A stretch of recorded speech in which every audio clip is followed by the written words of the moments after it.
بسم الله الرحمن الرحيم. guyyaa tokko gammachuu dhukkubni kun deeme jettu dhagahuuf jiran. Guyyaa tokko fedhii rabbiitiin wanni hundi akka duritti ni deebi'a.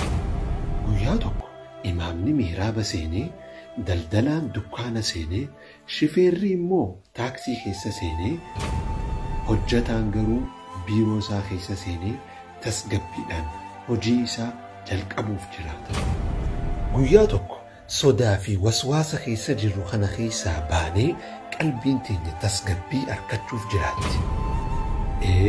Guyyaa tokko fedhii rabbiitiin saahibaa fi saahibni harka wal fuudhuuf jiraatan.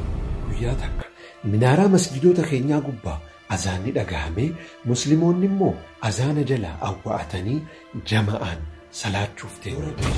Guyyaa takka minaaraa masjidoota keenyaa gubbaa azaanni dhagahamee musliimoonni immoo azaana jalaa awwa'atanii jama'aan salaachuuf deemu. Guyyaa takka jummaa fi jama'aanis ni deebiti. Yoo rabbi jedhe guyyaa takka fedhii Haaliqa uumaa maraatiin rakkoon tun hundi nurraa ka'uuf jiraatti.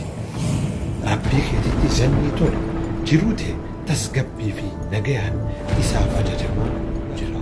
Fatanaa tana keessaa baanee gammachuu arguuf jiraatti.